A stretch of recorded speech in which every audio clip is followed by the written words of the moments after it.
Kumusta sa lahat? Maligayang pagdating sa aking channel.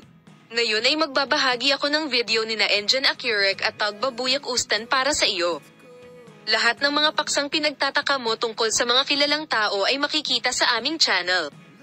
Bago lumipat sa aming video, huwag kalimutang mag-subscribe sa aking channel, i-like at ibahagi ang aking video. Ngayon ay lumipat tayo sa mga detalye ng ating balita. Ang pagkasira ng kanyang relasyon sa sikat na aktor na si Engin Acurec ay nag-iwan ng malaking marka sa kanyang karera. Si Tagbabuyak Ustan ay umunlad patungo sa pagiging isang nagniningning na bituin mula sa sandaling siya ay tumuntong sa mundo ng telebisyon. Ang kanyang matagumpay na pagtatanghal sa mga proyekto tulad ng Gönül Selin at Magnificent Century ay ginawa siyang isa sa mga pinakakilala at minamahal na aktor sa Turkey. Isang mahalagang turning point sa karera ng dakilang superior, ang punto kung saan nagsimula siya kay Engin Acurec.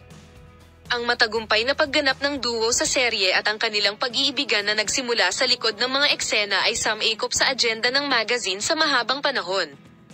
Gayunpaman, ang paglalakbay na ito, na nagsimula sa pag-ibig, ay natapos sa desisyon na makipaghiwalay pagkatapos ng ilang sandali.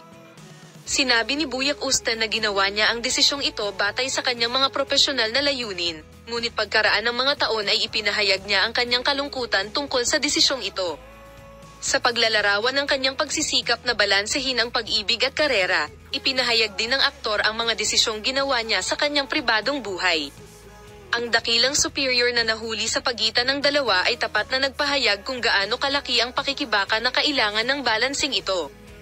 Naranasan ni Tagbabuyak Ustan ang naranasan niya sa loob ng magpasya siyang iwan si Engin Acurec at ang punto kung saan ibinahagi niya ang mga katotohanang pinagbabatayan ng mahirap na desisyong ito, ang kanyang damdamin sa pakikibaka sa pagitan ng pag-ibig at karera, ang puntong ibinahagi niya sa kanyang mga mambabasa, ang mga detalye ng pagbabago sa kanyang karera pagkatapos ng paghihiwalay at kung paano nakaapekto sa kanya ang buong prosesong ito.